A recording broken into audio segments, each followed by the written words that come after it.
episode was just so subtle and so smart. Like, I have no words.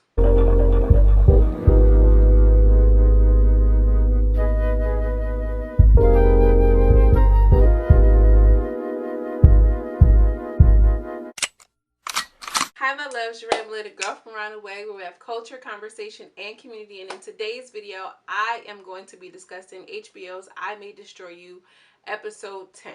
This episode is called Forgive a Little, and woo!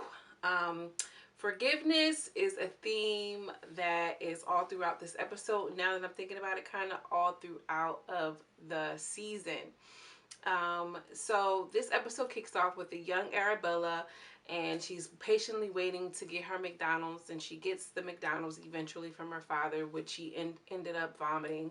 I think this was kind of setting the tone to for us to let us know about the dysfunction of her father, or their dynamics, or just her family in general. Terry is practicing for an audition. She's jittering. She's saying her lines over and over again. She actually seems like a really good actress. And Ben and Arabella are helping her in that process. Terry said, well, what do you have planned for today? And she's like, oh, nothing. It's just my mom's birthday. And she's like, oh, I didn't know. Let me call her.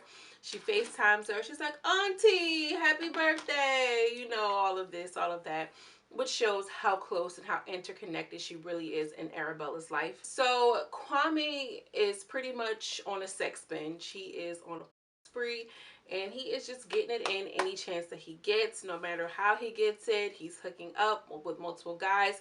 As soon as one's leaving, he is on his phone on Grindr looking for the next one. He really is hurting right now, and he is trying to fill the void with meaningless sex, which is a really kind of valid and normal reaction to somebody who suffers any type of sexual trauma, whether it's an adult, whether it's a child. People's trauma shows up differently in their life, and we kind of see Kwame acting on his impulses and really trying to, I don't even want to say impulses, but acting on his hurt, on his undealt with hurt, okay? And he's doing that by fucking people. So Ben and Arabella and Terry, they're all talking. It looks like it was a nice little like coffee shop or something. Terry's still practicing, and Terry was kind of jumping on Arabella's case, like, why do we continue going to ego death and we just sit outside of ego death? You're just visiting, you're returning to the scene of the crime, and yada yada yada. You're not even doing anything. She has been writing, and Arabella's pretty dismissive, like, yeah, you're right, my vape's not even working, or whatever. Or Ben pointed out that her vape is not working, and here we are again with this vape, y'all. There are so many subtleties and metaphors in this episode, or just in this season, that I don't think I gave enough credit to, or I was even privy to. The vape is standing for the healing that isn't working, okay? The vape is standing for the failed relationship that she's trying to pull into her life that just don't work. They work for a moment, but it's not the whole fix, you know what I mean? And Terry, I think, brought her that vape. I think I mentioned that in my last review of the episode. I'm going to leave it up top and down below. But let me know what y'all think about this vape, because those are my theories behind it. The vape means something, okay, clearly. So Terry is going into her audition, and Arabella is there, you know, interviewing her. It starts off with her just like tapping into those emotions of her crying. And if you know anything about acting or being an actress or improvising, you have to kind of wear your emotions on your sleeves. And it starts off with her crying. I'm like, what is she doing? But she was practicing the scene, that end scene, which is a really interesting choice. The way that this episode was directed was just so just thought-provoking. Damn, this show is good, y'all. Oh my gosh, it's so good. Underrated, man. Even by myself, crazy good. While Terry's doing her audition, Arabella links up with Simon, because she was, oh, I forgot to mention that she was in her room while she's planning to go spend time with her mom and her dad for her mom's birthday. She pulls out the jacket that Simon had given to her the night of her rape. And she is going to go return the jacket to Simon. And pretty much they just start talking. He's like, I hope you're not mad. But in the process, Arabella has a flashback, or like an imagination, or like she has a quick flicker in her mind that maybe Simon was the one who maybe assaulted her. And I don't know if she actually think he physically assaulted her, but it was a violation to leave her. You know, it was a violation of some sort. She is associating her trauma and her rape to Simon in that way, which she later apologized for. and they kind of talk about it. Simon doesn't, he's not working. He offers Arabella, I don't know if it was weed or a cigarette, and she actually takes it. She's like, fuck the vape. You know, I guess so. I guess I will. Which kind of makes me feel weird about Simon, because she has not been smoking. She has been kind of trying to do those things.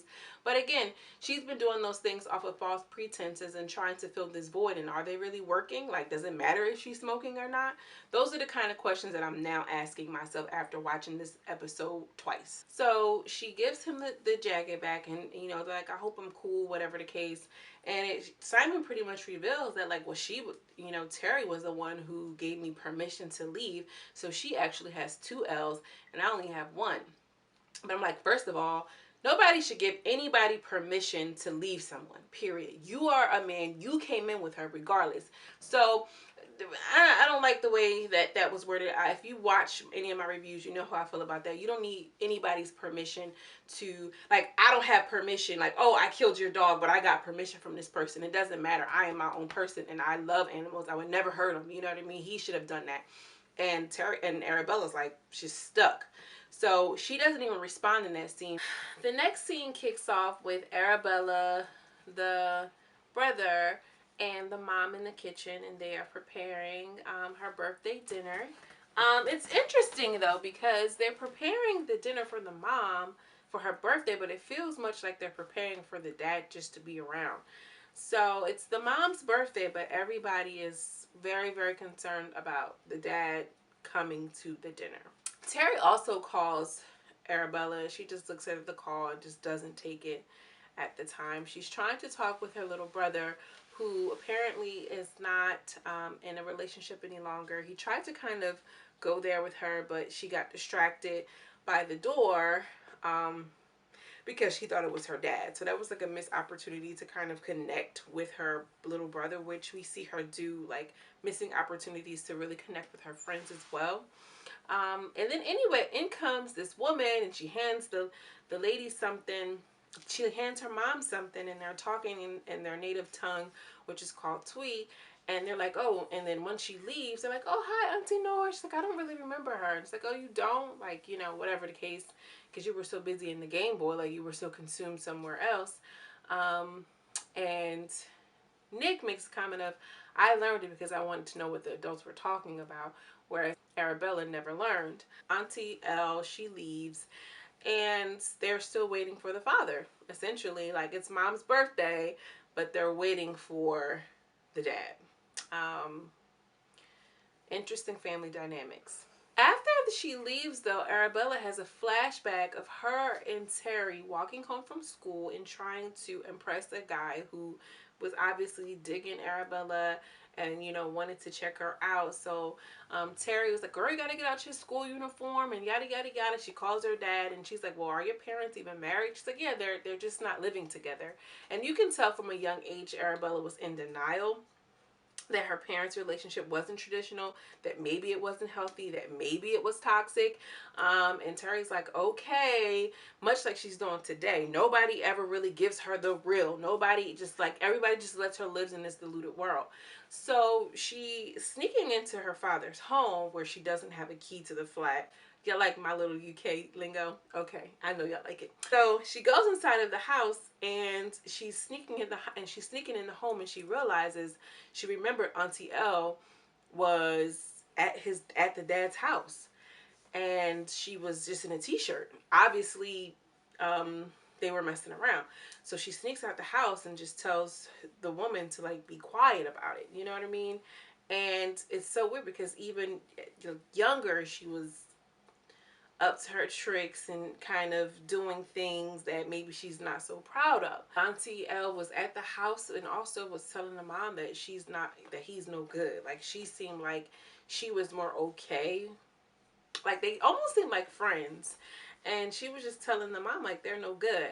So she is remembering that, wait, I do know this woman, and this is what actually happened. This episode was so triggering for me because I feel like I can relate to that in so many ways. Like, there's so many pieces and portions of my life that I just don't remember. And it's because I don't have any need to associate. Like, I don't even care to think about it, you know. And I don't know if that's, they say not remembering certain things is a sign of intelligence. Like, I use the information while I need it, then it's gone, and then it could be some traumatic things there too. Whew, this shit is good, y'all.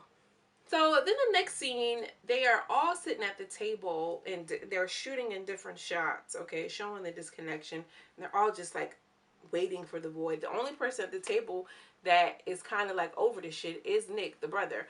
And Arabella's like, oh, I'm just waiting. We're just waiting for daddy. No, no, we can't have any food. No, we can't. We can't. We have to wait for him. The mom is like primping herself up. She's like making sure her bump is good and everything like that. And he's obviously a void for both Arabella and the mom because he's not there. Finally, the father does arrive, and instantly, you can tell that Arabella gets her charm and her pizzazz and all of these type of things from her father. Very charismatic. Comes in the door, where's the music? Where's the tunes? And everything like this. So, you know, and Arabella instantly turns into like child mode. They pan down to, I wish I was able to insert some photos. They panned down to her feet where like her body language was just so childlike. Her mannerisms had instantly changed. And you see that in a lot of adults who never really had the real connections that they needed to have with their parents, and you see their mannerisms and behaviors change when they are around the parents who abandoned them or wasn't in their life as much as they should have been. So I'm like, oh, it makes sense. So the father is a really vital, integral piece of who Arabella is and how she developed into the woman who she is, which affects her choices in relationships, her choices of men, and her, and even her choices of dealing with somebody temporarily, knowing that it's really no good, but for the moment I'm okay with it. Hence, case in point, Biagio, and her wanting to go back to Italy knowing that he was trash. Very good, interwoven, interconnected storylines. Like, man, the writing. I know I keep talking about it, but in this episode, y'all, I was blown away. So they're all eating the dinner and everything like this. They finally can eat. Nick is kind of catching a little bit of flack from his father because he's at university, he doesn't have a home, whereas Arabella moved out at 17. But then they talk about the time where the father was robbed. And it turns out that Arabella was sneaking through the window the day that she realized that Auntie Lenora was something more than that. And she snuck through the window. There were kids that were casing the neighborhood and noticed that she did that, and I guess eventually robbed them. He's like, it's crazy to have your whole life, taken away from you or stolen from you in moments. And then it was like, oh, this happened because of Little Tyrant. It's almost like she didn't even remember. She had forgotten that detail. So it's clear that she has a history and pattern of forgetting things that maybe she doesn't want to remember. And Arabella is just is really kind of catching the brunt of, his joke. He's saying it in a very cavalier way, but it's obviously impacting her. Arabella at this point, I feel like, is seeing how all of these things are interconnected from her as a child into her as an adult. So she's noticing and realizing there's a real pattern here. There's some real breakdown here, and she's just staring in a void. So she's like, I have to leave, and she just gets up. And in the process, I don't think it was clear to the family, but obviously as viewers, we knew that she was definitely having a moment of realization, maybe guilt. Things were coming full circle all at once with people who are her family, but maybe not available to her in the way that her support system, Kwame, Terry, would have been. So it was very interesting and difficult to really watch. She eventually breaks down and tells her mom, like, Mommy, is Auntie Lenora your friend? And she's like, oh no, that's just, your father's plaything.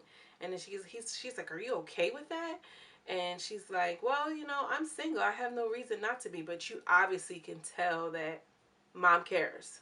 And you can obviously tell that she is hurt by it. And she kind of maybe just settled for it. And that was a representation she had of a woman. Okay? To not be okay with something that your man is doing, but still accepting it for whatever reason. And like a small tear comes down her eye. And you can tell she told her, like, she put on the first time, like, oh, of course not. I'm fine. I'm great. But very much like Arabella would have done. Arabella says, Mommy, I have something to tell you. And we can all speculate that Arabella revealed her rape to her mother. Which, if you watched my reviews, I was saying, like, where are our parents in this? Now it makes sense. Because that's the thing. Like, sometimes if you don't have really supportive family, you go through things alone as an adult. Man, deep. So Kwame's on one of his little dates. Again, he's on a spree, and you know, he's on the bus. He was trying to hook up with a few people, and essentially none of them worked out. So he goes to this guy, have fun now or whatever, and he made him a meal. Let me just say, that plate looked good as hell. And I don't know if it's because I'm hungry right now, but that plate looked good, okay? And he made him a mojito. And he like, yeah, I'm trying to see what it's hitting for. And he's like, well, you know, I don't really want to do that. I want to kind of get to know you. Let's enjoy our drink first. And Kwame freaks out, like, that's weird. And he's like, no, what's weird is instantly fucking. Like, that would be weird. I think Kwame is just so uncomfortable with someone showing a genuine interest in getting to, you know them, and making them food, and making them a mojito, and telling him that he's beautiful, that he's flipping out. And he's like, oh yeah, this is weird, which is true. And he's like, well, how long have you been on Grindr? Defensive, right? Because saying something like that sheds a light on his behavior in a negative way for over the past few months that he's been kind of on this spree, or a day, or whatever. You get what I'm saying? So it is threatening his comfort at this point, because that's what sex has become to him. Maybe a comfort. It's just something for him to do, to feel something that he's unable to really identify at this point. So he gets up and he's like about to walk out. He's like, just see me out or whatever. And then he's just like, dude, I just wanted, you know, to get to know you, whatever the case may be. And Kwame is like, his eyes are just swelling. And I just feel so, I connect so much with Kwame. I connect a lot with Kwame and Arabella. Terry, not so much. And he's just like, just standing there within this real raw moment of vulnerability. And he's just like, I want a hug. Oh gosh, like, girl, I'm thinking about it now. I can evoke some emotions, because there's nothing like wanting a hug, and you get a good hug from, like, you know, that from a good hugger. Oh man. Anyway, so he just hugged him, and it was just so beautiful to see. Like, I like to see, because they always paint like homosexual relationships in this really wild, promiscuous way. Not to say that, you know, we all can't have fun and things of that nature, blah blah blah, but like real connection, humor, interaction. I loved it. I loved it. So the mom, Arabella, they all come back to the table, and you can just see the disconnect. You can see the hurt. You can see the breakdown. You can see how they are a family, but they are strangers. They're playing family. They're playing house, but they don't really have a home, okay? And it's just so heartbreaking and so realistic. Unfortunately, man, oh man, this episode threw me, y'all. I know, like, my energy might be a little off, might be a little weird, but I'm telling y'all, like, this episode, for real, DJ Webster, you told me that it wasn't going to be what I thought it was, but this was something completely different, man. I was not prepared. So they're in front of Ego Death again, and Arabella pretty much just says, Simon told me. And before she could say anything, she's just like, you know, you're really amazing. You're really great, you know. You're a really great friend, and that's all she's saying. And then she just say, you know, your death is my death, you know. And I think at this point, she's like, you know, we've been friends for so long. You've been such an integral part. I made mistakes. You made mistakes. And maybe she feels like she deserved it. Maybe she feels like it happens. Maybe she feels like it doesn't matter. I love you still. I don't know yet. I don't know, because I don't know how I would feel. And that wouldn't have been my reaction. But it's just so beautifully written. It's not over the top. It takes you aback in a way. Oh, I don't know. I'm just blown away by this girl and her ability to tell these stories in the way that she's telling them. Even at the dinner table, even with Kwame's hug, even with Arabella and Terry at the table, so much is left unspoken. And sometimes we don't need to put a whole bunch of words on stuff. That has way more weight with things that people don't really necessarily account for. And it's real. Sometimes you just don't have the words yet. It was good, y'all. Whew. Y'all, I am throwing my shoe at the stage, y'all. This is so good. So smart. So thought-provoking. I have nothing else to say. I don't even have the words to say it right now. Like the episode, I'm gonna leave it unspoken right now, okay?